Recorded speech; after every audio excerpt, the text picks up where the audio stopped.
Welcome to Between the Covers, the show for readers and writers and lovers of books. I'm Stephanie, and I'm a publisher at Red Penguin Books, where we publish books of all types and genres. So whether you have a book in your head, something that you have on your computer, or maybe even 300 sheets of loose leaf shoved in a drawer, visit us at redpenguinbooks.com and unleash your inner author. And yes, at least once a season, I do get an envelope filled with hundreds of pieces of loose leaf. It happens, it was happening monthly. It's starting to cut down to once a season, but it's still happening. Wow. I'm thrilled that I'm joined today by three authors who have definitely unleashed themselves. Lâle Davidson is the author of Beyond Sight, certainly not her first rodeo, but you're going to hear all about this book, so timely for October. Catherine Manett is the author of Runaway from Home. It is book one of the Runaway from Home series, and also, I believe, her first book. And Rick Bobrick is the author of Anything You Want, Davy Crockett and the Grizzly Bear, a not so ordinary story. But first, we're going to meet Lâle Davidson, and our author writes of Beyond Sight. In scenic Saratoga Springs, where the past and present collide, dark secrets awaken, and the ghosts of capitalism wreak havoc on the young. Julie Sykes, a young woman with long repressed supernatural powers, is inexplicably drawn to the enigmatic Damian Quinn. But when a malignant spirit possesses him, she must unlock her powers to save him. It all begins innocently enough when Julie and Damian explore an abandoned Victorian house built by a wealthy Black farming family during the Gilded Age. Now slated for suburban renewal, the house mysteriously resists demolition.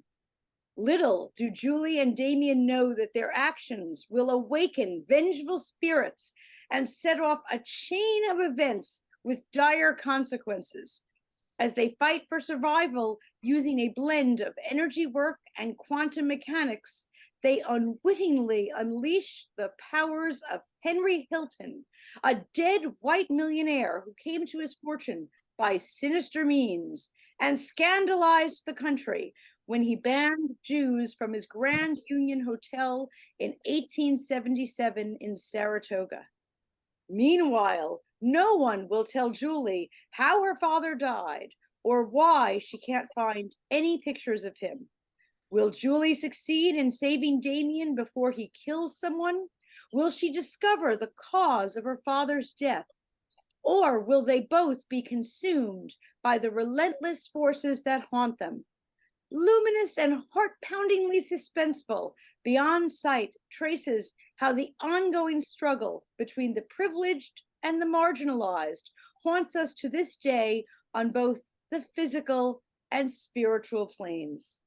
Please welcome author Lâle Davidson. So excited to have you here today. Thank you very much for having me. And I do love that book description. I really do. That's Thank you. It's like a mini series on its own. Yeah.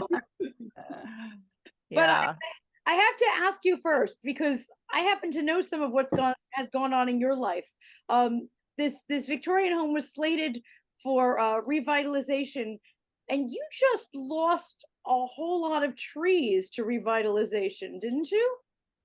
Well, kind of. Right behind my house, I had a little an empty lot of like 30 black locust trees, and they were huge. They were like 60 feet tall, and it was lovely, and it was a great screen between me and the Price Chopper, the big, grocery store, only 2 blocks from my house. But you wouldn't have known that I was only 2 blocks away from there.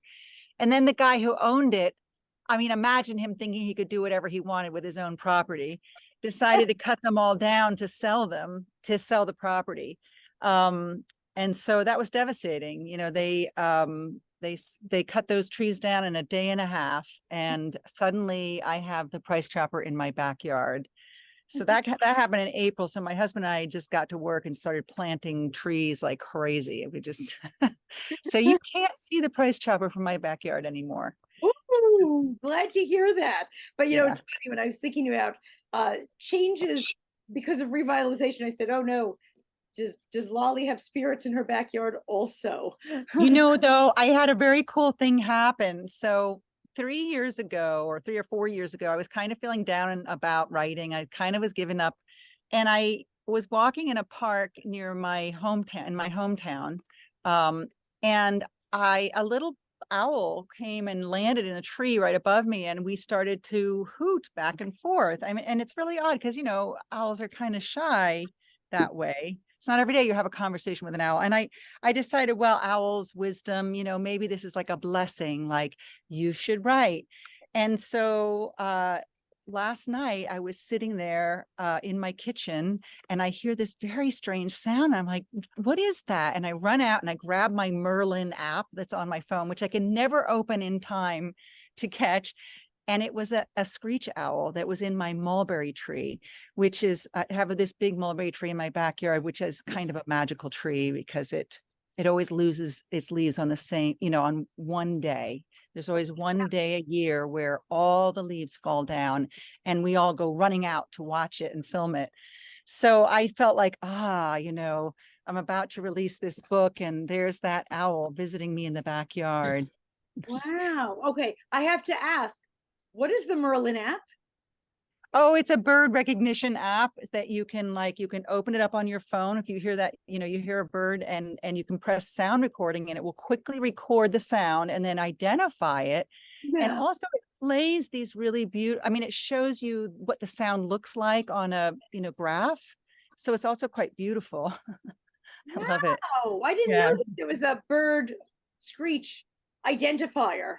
Oh yeah, there's bird app identifiers, plant app identifiers, insect identifiers. It's really fun. I've seen the plant ones. I actually tried that because I was trying to figure out if something in my yard was friend or foe. And I pulled up that plant one, but a bird one, that's super cool. So the owl, the first time, wisdom bestowed on you, and you fortunately decided to keep writing. Yeah, to keep writing. Right. So yeah, it's really nice to have a little omen like that. I like that. I like that. And as a writing teacher, I'm sure sometimes your students don't want to write either. Do you hide an owl in your classroom? Yeah.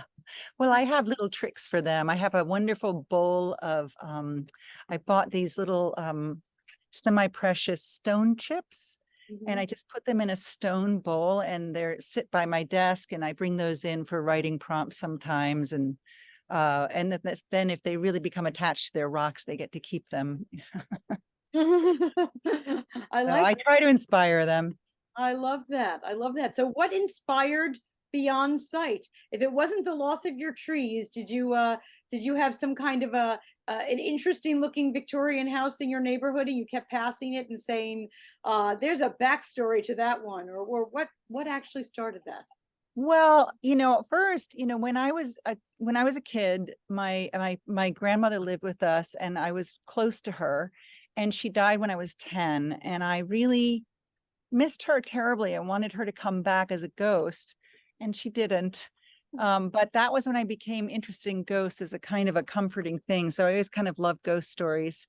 But yes, there's a number of Victorian houses. I mean, of course, Saratoga is known for its beautiful Victorian houses, and it's been sort of a destination, a tourist destination for hundreds of years, starting from even before the colonial settlers, because it has these healing springs. There's a fault line that goes down the center of Saratoga Springs. So, there's a higher part and a lower part.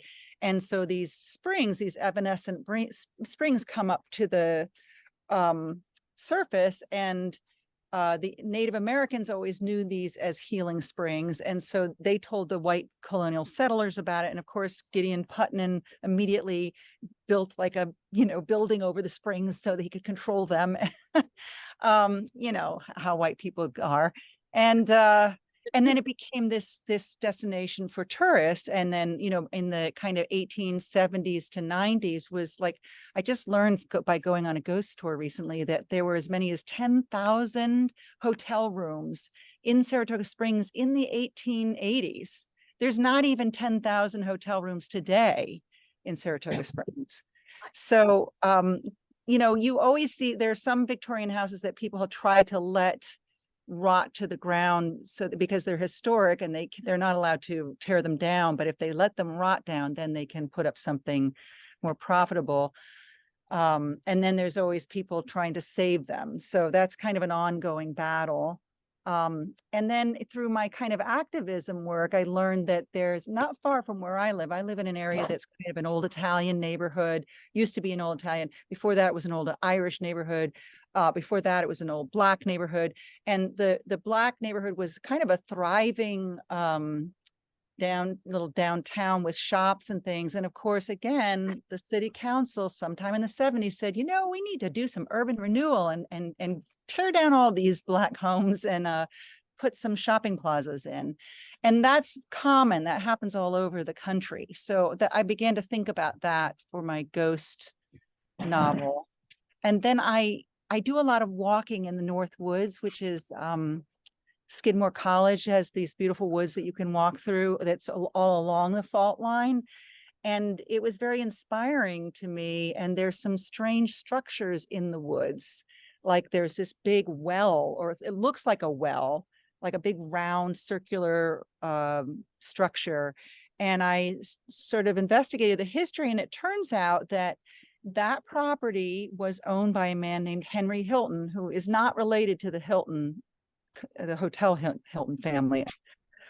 And he was a young lawyer in the 1870s, and he started to work for one of the richest men in America at that time was A.T. Stewart, who was like third, like there were the Astors and the Vanderbilts, and then him. He had started the first department store. So this Stewart and his wife had 2 children who died, and they were sort of heartbroken. And when they met this young Scottish lawyer, they kind of fell in love with him in a way, and he became like their surrogate son. And when Stewart died, he left the businesses in Hilton's control. And then the wife just signed them all over to him. So he came into the entire fortune. So he came up to Saratoga Springs and he built 6 lavish mansions in the area where Skidmore now is. And then he squandered his money. He just was very ostentatious. He known for driving around in carriages with men with tri-corner hats and bugles. And he had racing dogs and race tracks and just all kinds of lavish entertainment.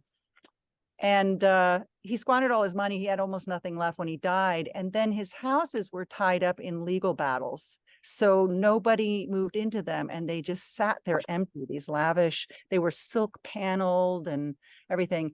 They were looted, they burned down, they were vandalized and eventually burned down from grass fires, all of them. So I was like, and then I discovered that this guy, A.T. Stewart, somebody stole his body. And I thought, what? This is too good to be true, this story. Like, this has got to go in my book. So that's where it all came from. Wow. Okay. First of all, you should be like the Saratoga Springs historian or something. I mean, wow. I've been up there several times, knew none of that, and now I want to go up there again and take the Lâle Davidson tour. Yeah, well, actually, I did sign up. I did actually ask the guy, ghost tour guy, I was like, do you need other tour guys? He was like, I do. I said, so we're going to start in the spring. Yeah. All right. Okay. When you're ready, you tell me. I've been on one ghost tour in my life. It was in New Orleans. And what they did was we also stopped at pubs along the way. And part of our fee was that we got free hurricanes at each pub. I'm sure it was part of. Oh, no. And certainly, the more hurricanes you drink, the more ghosts you will see. That's a great idea. It was terrific. So yes, charge a little bit more and do the unlimited drink package. Yeah. Okay, I'll work on it. I love all of that. I'm so glad we're recording this because honestly, I love the tie-in with on 2 fronts. One with your place that you live and how that influenced this book. I mean, my goodness, this should be like selling. I mean, I know that you have book signings up in Saratoga Springs, but really, we should totally push the Saratoga Springs thing. I'm loving that. But I also love just, I know that you are a creative writing professor, but you know how I always love for authors to inspire other authors and really your explanation so inspires people who say, I don't know what to write about. I mean, truly, the world is just filled with ideas. You just need to open your eyes. And there you are, on a walk through the Skidmore campus and seeing, what goes on politically and construction wise in your town and different things. And next thing you know, we have Beyond Sight. I think that that's just fabulous. Thank you.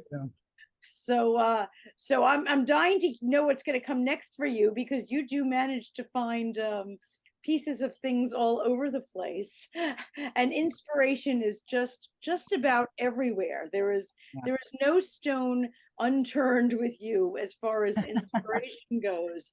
Our next author has a very different inspiration than some ghosts. These are kind of like real life ghosts.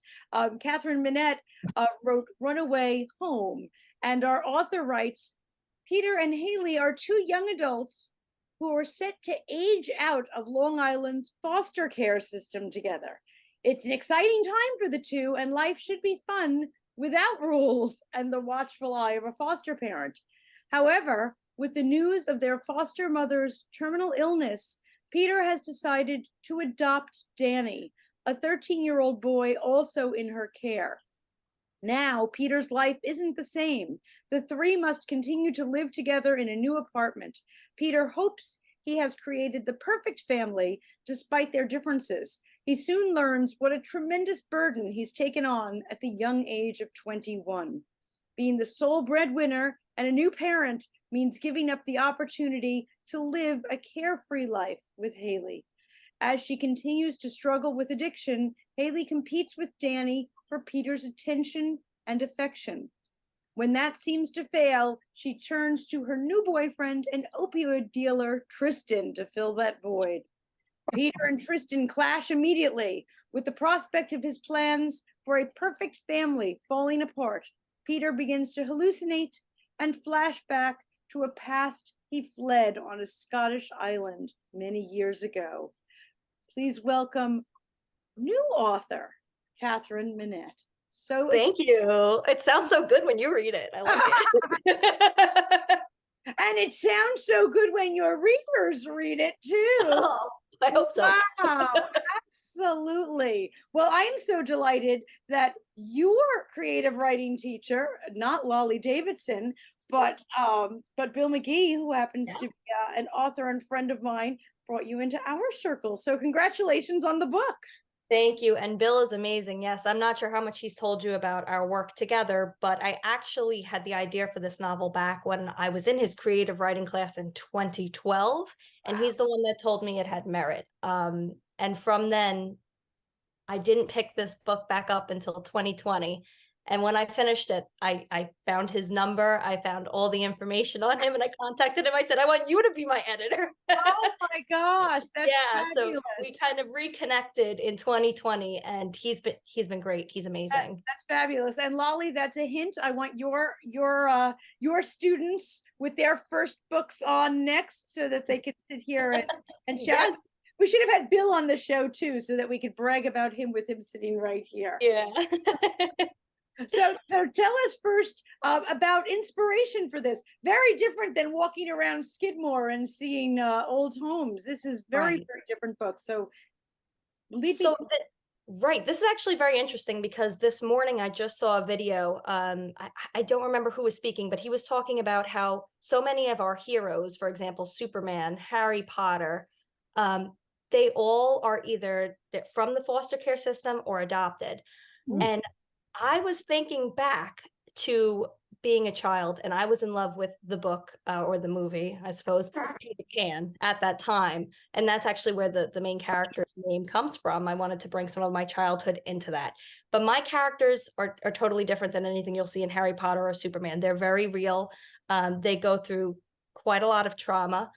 And I kind of wanted to take that idea of our heroes coming from, this hardship or this broken place, and show a real slice of life, what real people in this situation go through, especially after aging out. There's not so many resources for those who are 21 and age out and are now on their own, learning to be an adult without, that fallback of having a family.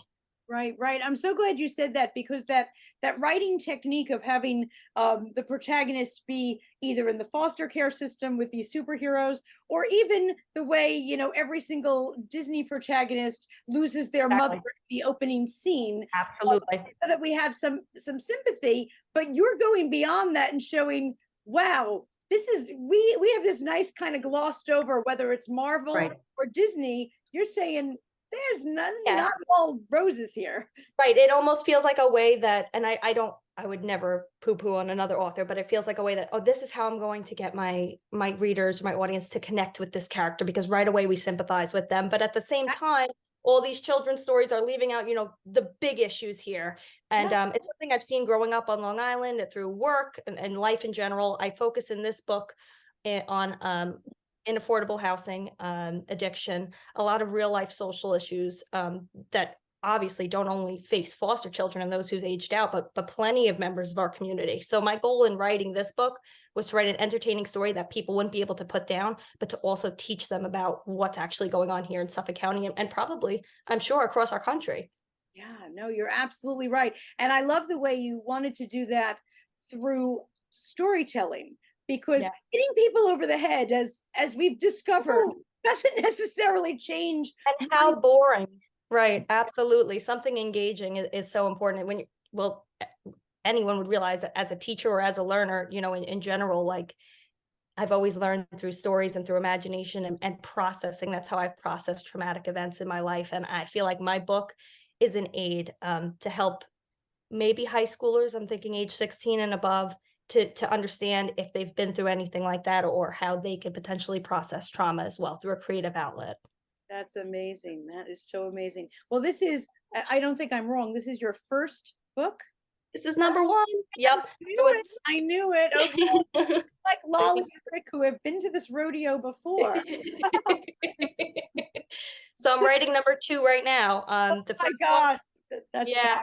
fabulous. So this is Runaway Home Tempered is the subtitle. The next one will be Runaway Home Shattered. And Okay. the third one will be Runaway Home Mosaic. And it'll be a 3-book series once it's completed. Ooh, I love that definition. Not like I'm trying to write book two. I'm no, we Oh. got titles. We're going. Oh, Book on this show. I'll be back.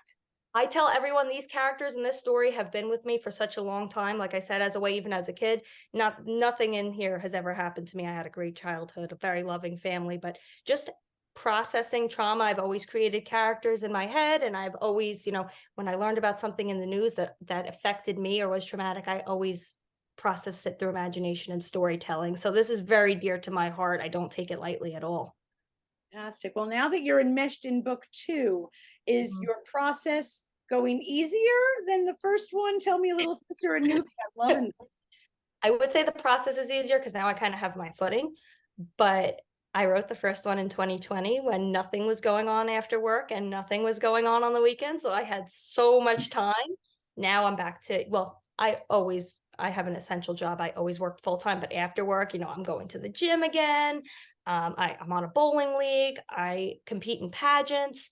I compete in gingerbread competitions, which is coming up. That's giving me a headache just thinking about it.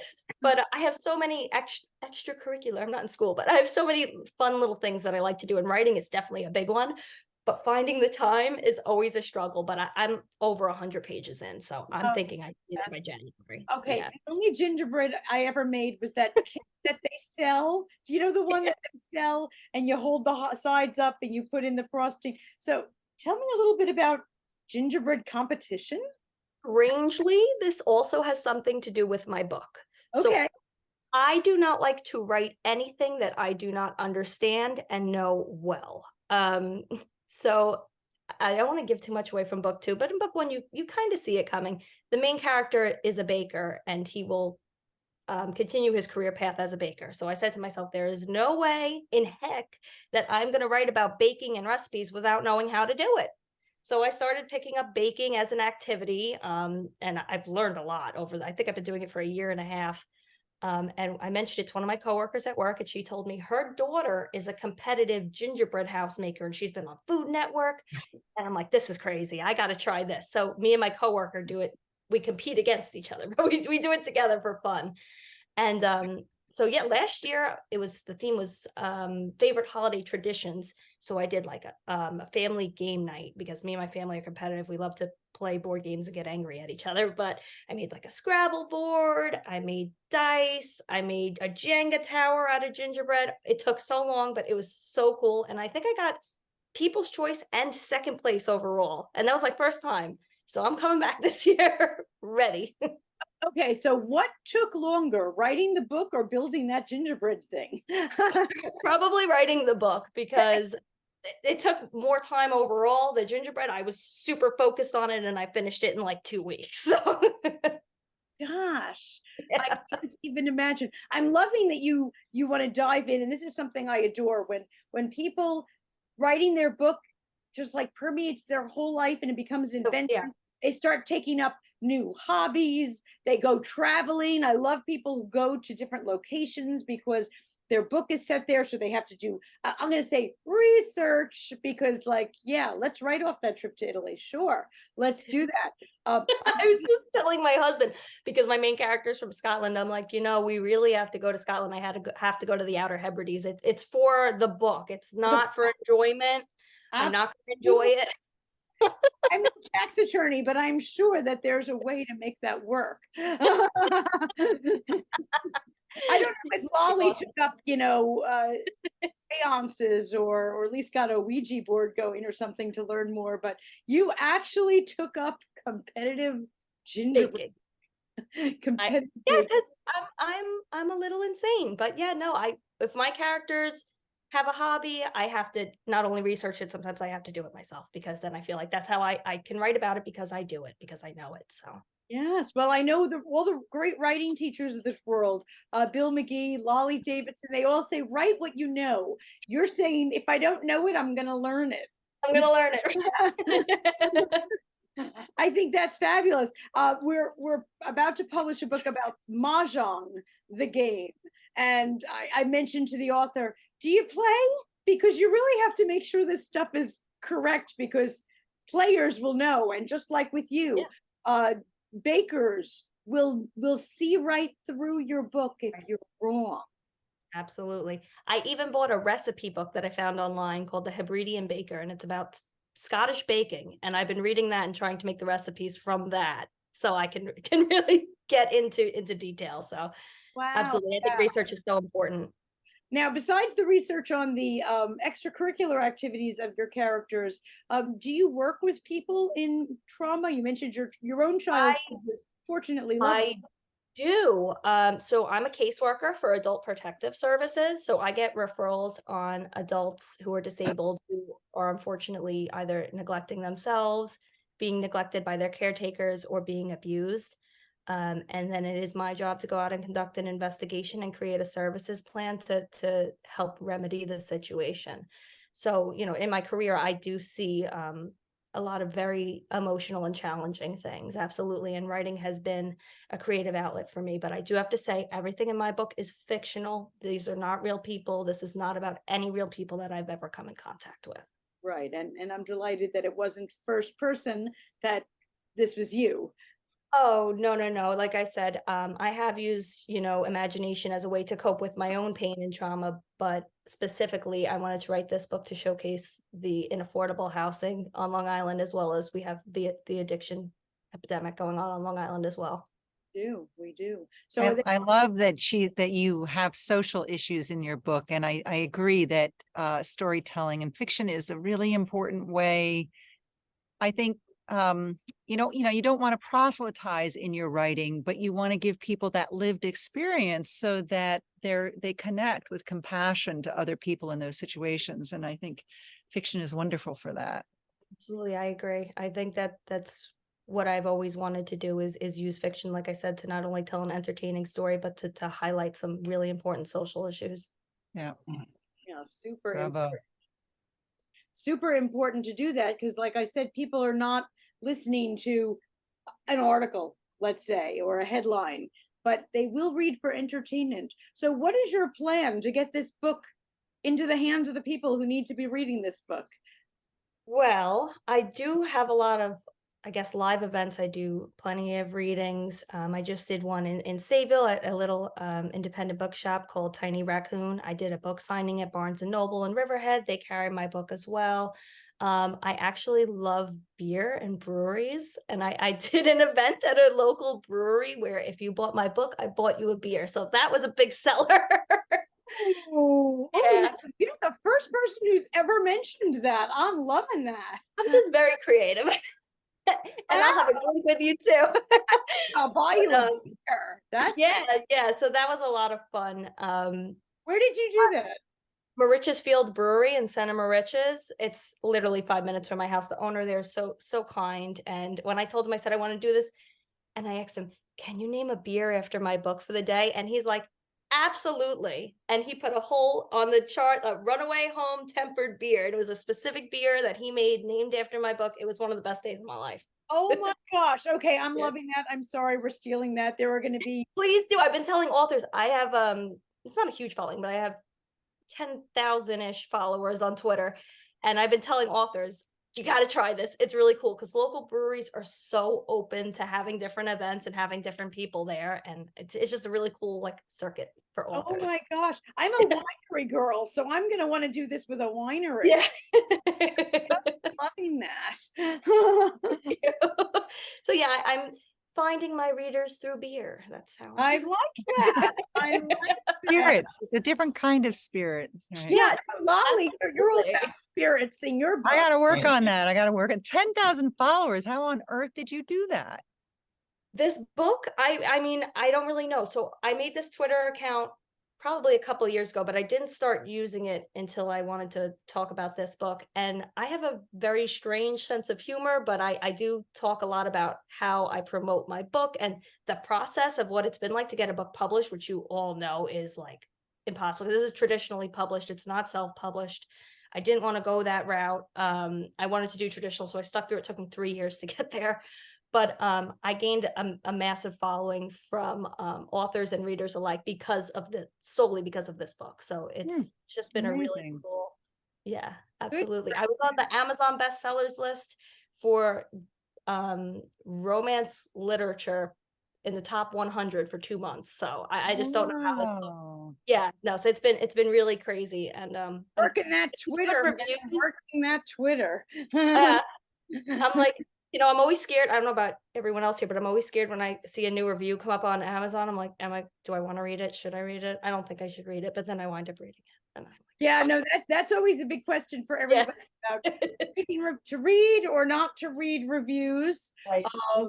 It's kind of like every actress and whatnot in the world about reading and not reading reviews. Not easy. But certainly you're spending your time on social media getting the word out. That's for sure. Yeah.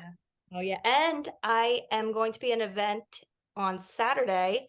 It's a gala for the Chapters Wrap Network. They're going to be presenting awards to youth heroes and to adults who have made contributions to the community. And I will be getting a literary achievement award there. So I'm so excited, and I'll be selling my book. So hopefully when people see me get an award, I'll be like, buy my book, and then they'll run over and buy my books. That's what we hope. That's fantastic. Wow. Super Thank you. inspiring for all of us. Now, what's your target for book 2?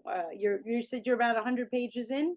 Right. So I already talked to Bill. I told him to expect the book to be completed in January. And of course, I need him to read it first. He is like editing. He had made so many suggestions to me that just turned a light bulb. I'm like, you're right. I need to add that. Or you're right. I need to. He's just amazing. So I told him to expect the first draft in January. And my publisher, I believe we're aiming for April. Fantastic. 2024. Yeah. Super exciting. I'm sure the brewery will be ready for you. They're always ready for me. I'm there every weekend. Oh my gosh. Well, our third author might not want to give away beer with every copy of the book. Oh, no. But in the same vein, we are all about learning a lesson. And I think we have a lot of lessons to be learned from our authors today. Rick Bobrick is the author of Anything You Want, Davy Crockett and the Grizzly Bear, a not so ordinary story. And Anything You Want is a modern day fable that features Davy Crockett and his furry frenemy, the greedy grizzly bear.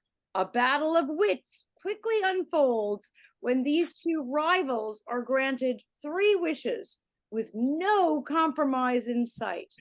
A break in the fourth wall invites children to become part of a story that explores the wonder of words and the wisdom of wishing, while providing a simple reminder that there is magic all around us, but if we believe. Please welcome author Rick Bobrick. So glad to have you here. Hello, how are you? And I know that you are not giving away beer with every purchase of your Maybe juice boxes.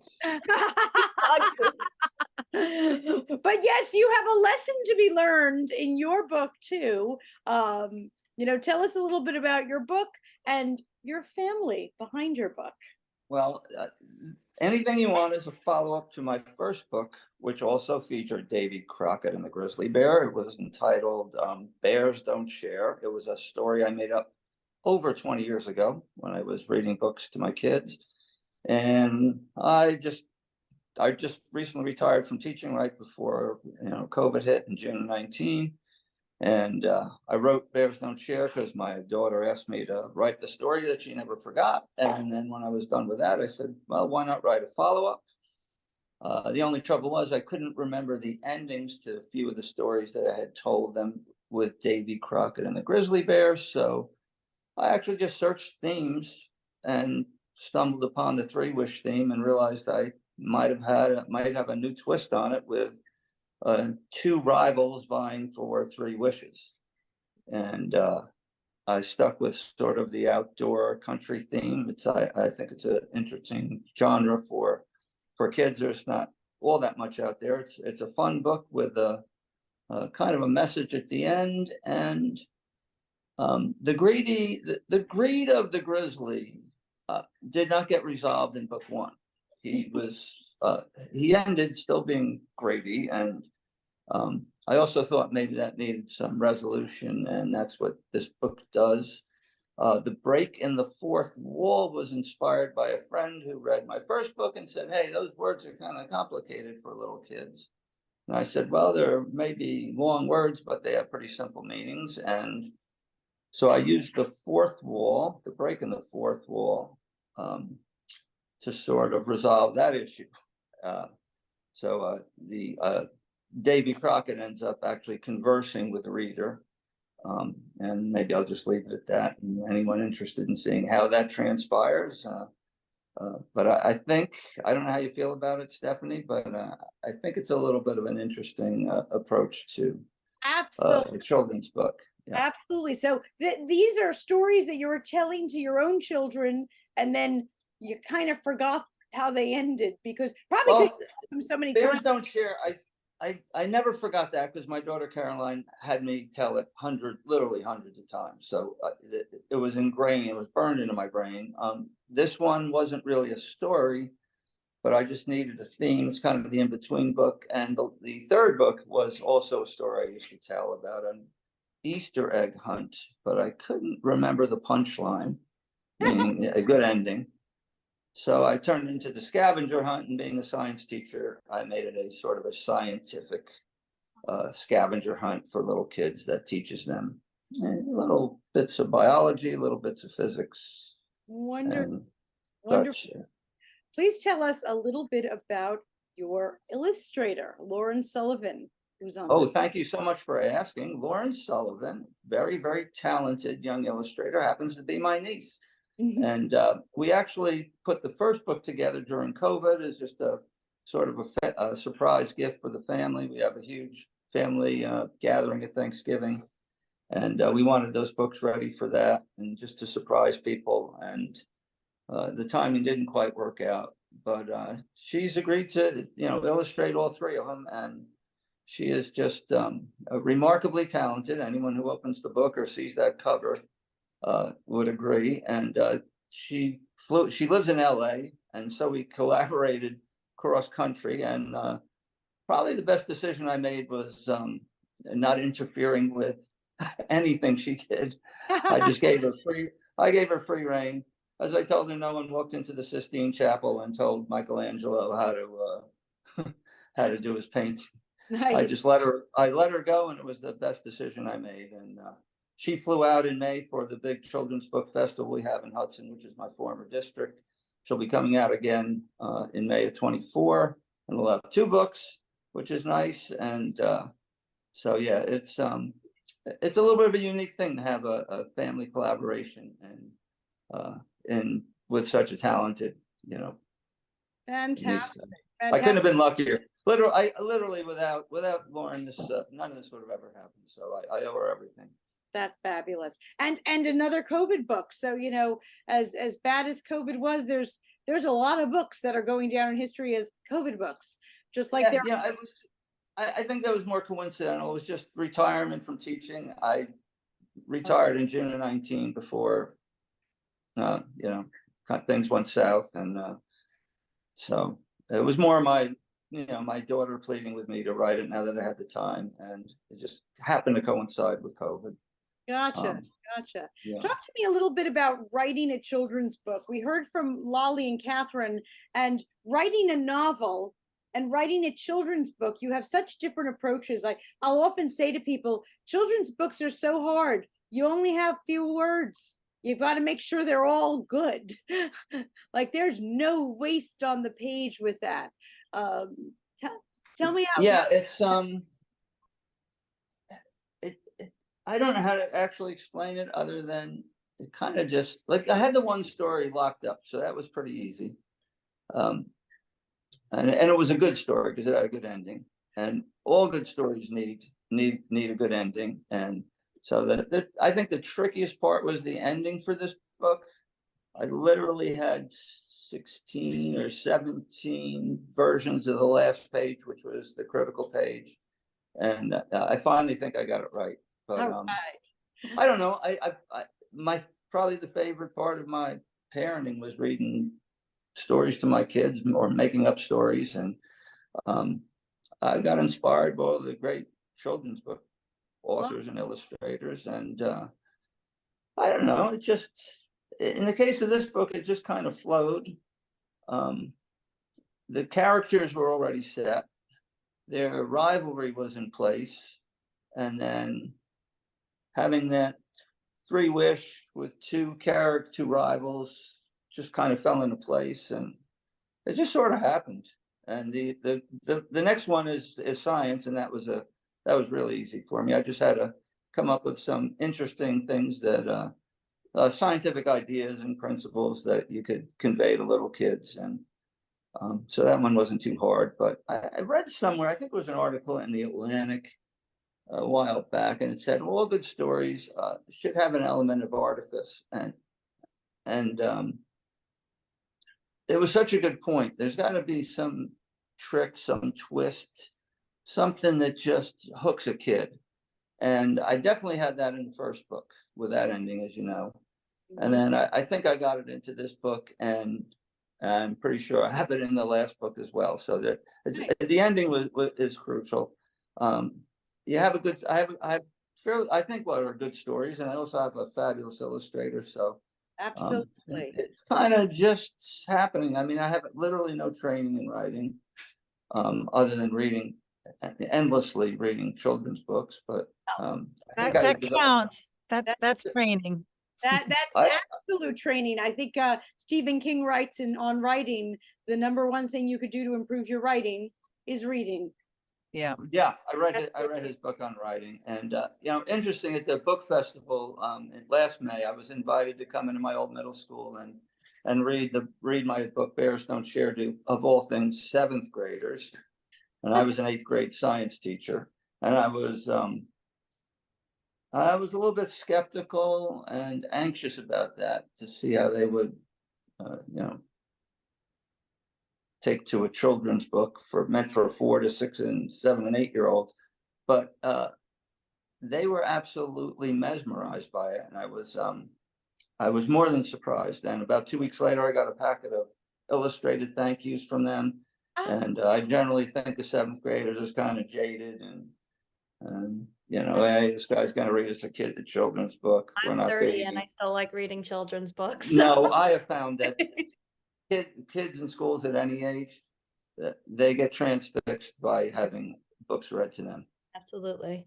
Actually, the first one I wrote as a teacher, and I ripped off the old Magic School Bus and did Journey to the Center of an Atom, because I was a chemistry physics teacher. And I would read that on my, smart board, and they'd see the pictures that I put together, and they were mesmerized by it, literally, as we entered the atom and learned about all its structure. So yeah, it's I don't think there's really any age. In fact, I get probably the feedback I've been getting from adults on the first book has been really remarkable. They seem to like it almost as much as kids are liking it, and that one too surprised me, because at the end I realized it was a bit allegorical, and I ended up making the allegory. I don't know what happens when you make it more obvious, but I put in one line so kids would get it and adults would get it as well. But I get a lot of really good feedback from parents that have purchased the book and read it, and I'm starting to see the same thing with this new book. So it's pretty exciting. Well, certainly children's literature is best when there's a layer that the adults get also, because the adults are the ones that have to either read it, or if it's a movie or television show, sit through it. It's always best when there are layers in there for the others, and your books have those extra layers. You're not just, a little cutesy rhyming scheme. There's something actually going on. I'm not surprised. Yeah, I thought this was maybe the most. I wondered if it was maybe too layered, this new book, but I don't think so. But I did have a little concern that maybe it was. There's a lot going on in a little bit of space in this one. Absolutely. So we'll see. I was a little anxious with Anything You Want, because it was an untested story. The first one I knew I had I just knew I had it, and this one, I think I have it. We'll see. And absolutely. Well, it's funny. One of my classic questions that I love to ask authors is if I'm shopping tonight and I'm looking at your books here, who am I purchasing your book for? Now, Rick, if we start with you, what age do you think this is for, and what age might it stretch to? Because I'm hearing a stretch boat in there too. So tell us a little bit about that. I'm thinking probably 3 or 4 and up, although my sister-in-law just got back from visiting her granddaughter, who's 16 months, and she said her granddaughter, Rose, asked her maybe 100 times to read the book to her, even though she was, and I think she said it was the pictures of the bear more than my writing. So That's kudos to my niece on that one. But I think to understand the ending, and again, it's not really that direct. I think 4 and up. okay. And I'm not gonna put an upper end to it after reading to those 7th graders who were 12. And I don't know. I think even adults are there's a message there for everyone. I get that. And I think that children's books actually have a much broader range than we think, because some are reading, having the book read to them, and then other early readers love to read children's books because they can grasp them. So there's that. Catherine, Absolutely. how about you? Who should I be buying a copy of your book for today? Okay, so when I wrote this, I was thinking new adult, meaning like between the ages of 18 and 25. I always thought that this book read like a TV series, and I compared it to You by Carolyn Kepnes, because that was a book first, and then it was a series on Netflix that millennials, my generation, we loved. We loved the book, we loved the movie, and I'm like, the show, this is that type of book. Well, recently, a high school librarian reached out to me and said that they want to use this book for the high school reading club. And I was kind of like flabbergasted. I said, did you read it? It's a little dark. Oh no, this is perfect for high schoolers. So now I'm thinking, have I been marketing to the wrong audience? I don't know. So now I'm saying maybe 16 and up. But I think that anyone really could read it. I made sure that I wrote it as an easy to follow, quick read. I think that really anyone can pick it up and read it and enjoy it. But I would say between the ages of 16 and 30 would probably be a very wide gap. Because we don't want you in jail. Don't buy the 16-year-olds the book. And Lolly, how about you with Beyond Sight? And I see it got dark where you are. That happens. Yeah, I know. I should get my candles out. Get really spooky over here. Yeah, no, it suits the book. So, I would say, I mean, the protagonists are 19. So, I mean, I think anybody from like 17 on up, mhm. because there's some of the characters are in their 50s. So, but I was writing to be entertaining to sort of any age. There was a version of this that was a YA novel, and then I aged the protagonist because I wanted it to be, I just wanted to appeal to an older audience. So 18 to 80. Like it. I like that. I love that. And I think that when you start leading the ghost tours, you should have a bag of them that you can start selling to people on the ghost tour. That's just the way. Well, for the three of you, I loved having you today. I hope that our viewers are going to snatch up these books wherever you see them. Just as a reminder, Beyond Sight by Lâle Davidson, Runaway Home by Catherine Manett, and Anything You Want by Rick Bobrick. All of them have more books in them, no doubt. So also please go to their websites, sign up, get on their mailing lists, because you definitely want to keep up with them. So thanks so much for joining me between the covers, and happy writing. Thank you. Thank you.